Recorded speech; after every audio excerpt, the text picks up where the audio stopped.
Hey, what's going on, guys, and welcome back to another episode of the Bundesliga Career Mode. This is the 21st episode of the series, and I'm starting today's episode off by showing you 5 comments that I got in my last episode when I asked you guys to let me know who you think should be the new club captain of Hamburg after we sold Giroud to Bayer Leverkusen. Marianne said, give it to Diekmeyer for the time, after he retires or you buy a better right back, give it to Holtby. And then Bob Papadopoulos said, Holtby isn't a bad choice, but I'd go with Andre Hoffmann. Solid centre-back who played really well last season. He's young enough to be here for a while, but also has enough experience under his belt to lead. I like the idea of having a captain at the back line, especially in front of a young netminder. Either way, loving this series. Nazo Music said, I'm a HSV fan and Holtby would definitely make a great captain. He's always the first to go talk to the fans after games and plays with a lot of passion and aggression ever since he came in. Definitely a leader and also a player that will probably remain in your team for some time. William Leonard said, hashtag Cesar for captain. I think it should be Valente because he'll be your goalkeeper for the entire series and has the confidence as shown from his great penalty taking. And then Ryan Batty said, I'd pick either Valente or Holtby. Firstly, picking Valente would show confidence in your youngster and would show a hands-off warning for other clubs.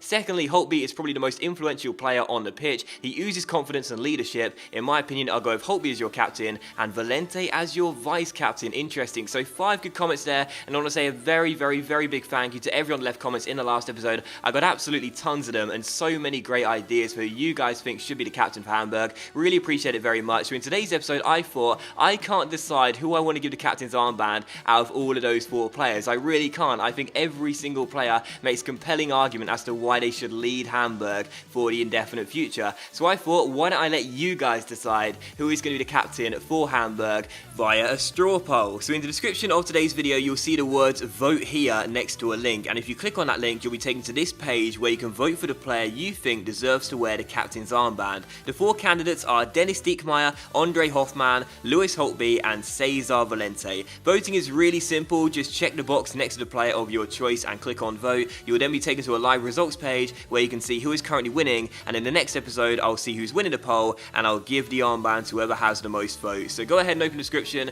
click on the link next to vote here, choose the player you think deserves the captain's armband, and whoever has the most votes will become the next club captain of Hamburg. But coming into today's episode, as you can see, we're starting off with a transfer offer here for Nabil Bahoui. Now he's of course our Swedish left midfielder who's 25 years old, 72 overall. FC Köln put in a bid of £1.5 million. That's £300,000 lower than his valuation, but this is a player who we don't really have much use for. He's in our resis, he barely played for us last season. I've got very little reason to give him more game time this year, so because of that, we just said, okay, we'll accept that bid, and as you see in just a moment's time, he does indeed go to FC Köln, which is totally fine for me because it is 300 grand under his valuation. We probably could have got that. We probably could have got £1.8 million, how we counter offered for it, but I didn't want to rock the boat. There's only a few days left in the transfer window. I didn't want to see them come back and say, actually, forget about it, we're going to put out negotiations. I thought, just let him go. We'll get a bit of scratch for him, and that may help us sign a new player. We also got some tournament prize money as well because our Champions League group was drawn. Now we're in Group H, and you'll see the draw. You'll see the group we got, sorry, at the end of today's episode, and you'll see what teams we'll be facing, what 3 teams we've been drawn against for our first European season. So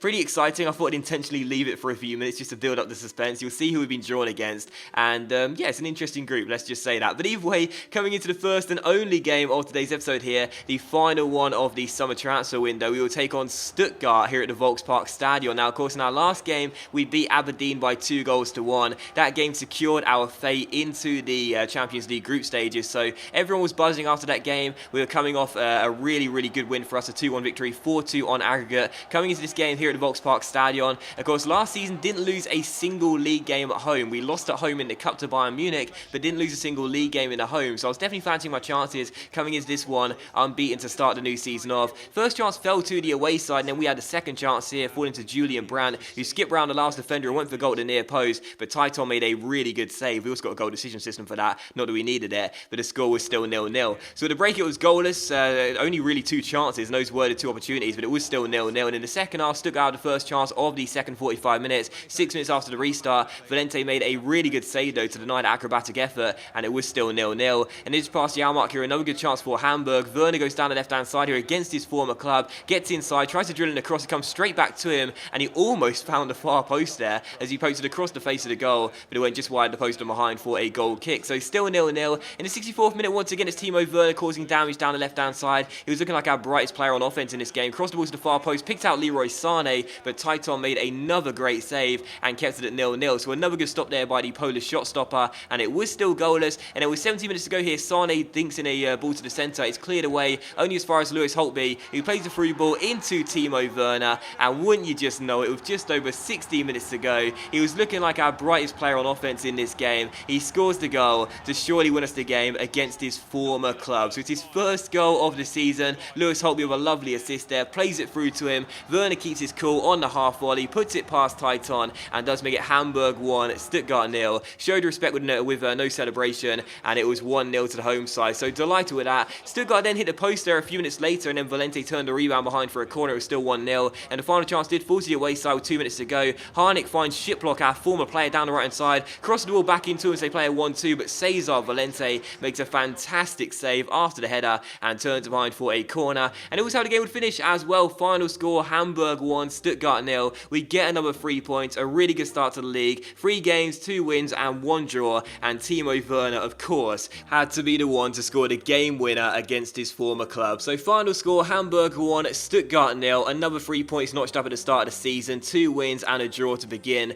this new Bundesliga season. And I thought Stuttgart played quite well in that game as well. Pretty unfortunate, didn't deserve to lose the game, quite unlucky, hit the post late on, and of course Valente made a couple of big saves as well. But all 4 players that I'm letting you guys choose between for the new captain showed in that game why they deserved it. Diekmar was pretty quiet down the right hand side, but did his job effectively with no complaints. Cesar Valente made a couple of great saves. Lewis Holtby got the assist for Werner's goal, and of course Andre Hoffmann was a man mountain at the back as per usual, a complete rock, and ensured that we would indeed keep a clean sheet and get all 3 points. So everyone played really well, and still I'm not entirely sure who deserves it, but I'm going to let you guys choose, and I'm sure you'll make the right call. But either way, following that was time for transfer deadline day. We put in a bid for Jonathan Tah, a former Hamburg player, the 20-year-old now playing for Bayer Leverkusen, of £8.5 million. Of course, Bayer Leverkusen bought Johan Giroud off us in the last episode, so because of that, they said for Jonathan Tah, £8.5 million, which is his valuation, would be enough to go ahead and offer him a contract, and we shall wait and see what Jonathan Tah says. Unfortunately, though, he does say he doesn't want to come back, as he wants a bigger role in the squad we're offering. We gave him the first team player status, but he says he wants to be a crucial first team player, so the 20-year-old showing he wants to be a leader in this side already. So he said, okay, we'll up that to crucial first team player status, and he said, yep, that's totally fine. So Jonathan Tah is going to re-sign for Hamburg after he was sold to Bayer Leverkusen for £8.5 million, 45 grand a week a wage as well. Not too bad, that's what Giroud was on as well. He's 78 overall, 20 years old. This kid has got a very bright future. He looks really, really, really awesome, and so to get him back to the Volkspark Stadion feels very good. He's of course now our joint highest record signing alongside Leroy Sané, and it is £1 million over what his now valuation is, which is £7.5 million. Don't know why it went down by $1 million, but either way, 78 overall, 20 years old. He's got some great defensive stats already, and already just 20 years old, 6'4" and 91 strength, 4-star weak foot as well. Looks really good. He'll partner Hoffmann now. Giroud's left. Strobel will go onto the bench. Kleber will drop down to the resis, and yeah, I think that's a good signing right there. Even though his valuation has dropped by £1 million, I'm not entirely sure why, I still think it's a pretty smart deal for us, getting back a former Hamburg player and of course a young German talent that has got a lot of potential. So very, very pleased with that. Also made one more signing on deadline day as well. This guy, Diego Calens, is also going to come in from Bayer Leverkusen on loan. 20-year-old striker. He's a Peruvian as well, and my only guess could be that he's Claudio Pizarro's regen. Not entirely sure, but I'd imagine that's the case as he's no longer in the game. So 63 overall, 62 overall even, considering that little thing there. Why? I thought that was 63. 63 and 62, we got one of those things again, haven't we? This is like the second or third time. Didn't notice that at first. This is like the second or third time we've signed a player. It turns out he's a rating lower than his actual rating suggests. But either way, Callen's going to come in on loan. He's only on £3 grand a week, and the reason I've done that is pretty simple. We've got Andre Silva in at backup on the bench, and of course we've got Correa starting as our starting striker. But I'd like a third choice striker to sit in the resis, and he's only going to cost £3 grand a week, which is nothing. We don't have to pay a fee for him at all, and he's literally not going to complain. He'll barely play any minutes this season, but just in case we ever have an injury crisis, we'll turn to the 20-year-old Peruvian. So following that was basically the end of the summer transfer window. As you can see, transfer deadline day ended there. There was so much going on across the world. Manuel Neuer going to Manchester United, Bayern of course strengthening with 2 really good players as well, and in the end, we spent £25 million in this summer transfer window as the window comes to its close, and you'll see the successful negotiations page here. We've only signed 5 players. Strobel of course on a pre-contract contract, and Callens on a loan deal as well. So only 3 players actually got signed permanently, if you will, in this transfer window, because Strobel was of course signed in the January transfer window, just came in this one. Silva, Correa and Jonathan Tah, only 3 players coming in, but I will say I'm pretty happy with the business we did. Okay, not too many signings, but I don't think we needed to do that this year. I think just keeping the core of the squad we have here was our main objective. After a really successful season last year, we knew we were going to get some bids for Cesar Valente and Lewis Holtby and so on like we did get. We wanted to keep those players here though and add to it with a bit of talent. In my opinion, we've definitely done that, particularly with the signings of Jonathan Tah and Angel Correa. And even though we're not sitting here thinking, wow, we brought in so many amazing players this year, I'm thinking about the 5 players we have signed. 2 players we didn't pay a single penny for, in Strobel and Callens, coming in on a free transfer and a loan bid. And as for Andre Silva, he'll give us solid minutes off the bench, whilst Jonathan Tah and Angel Correa will both go into the first team, and I'm sure they got pretty decent potential, whilst being high 70s for the overall right now. So I'm very happy with the signings we made, and again, it wasn't all about bringing in amazing players in his second season. Our budget was only £12.5 million to start the season off, don't forget. It was just about keeping the core of the squad here, making sure we could add to it with a couple good players as well, and in my opinion, we've definitely done that. Still, look at the table here, as you can see, 3 games in, 2 wins and a draw puts us in second place. In the Deutsche Pokal, we drawn against Hertha Berlin in the round 32 stage, and this is our Champions League group as promised. We got Arsenal, we got Benfica, and we got Red Bull Salzburg. So a question for you guys today, where do you think we're going to end up in that group? You've been drawn in Group H against the English, Portuguese and Austrian sides. Where do you think we will end up come the end of the 6 games in that group? I personally believe we can get out of that and finish in second place. It's not an easy group. Arsenal, of course, a really good side. Champions League round of 16 this season in real life for being knocked out by Barcelona. Benfica still in the Champions League as things stand right now. They got their quarter-final second leg to play tomorrow night actually against Bayern Munich after they lost 1-0 at the Allianz Arena, so still definitely in it. And of course Red Bull Salzburg, don't know too much about them, but it's a tough group. It's not going to be an easy group for us whatsoever for our first one, but I think we can get out of it. I'm going to stick my neck out and say we'll finish in second place. I definitely think we'll at least go into the Europa League in third place. I can't see us finishing bottom with a wooden spoon,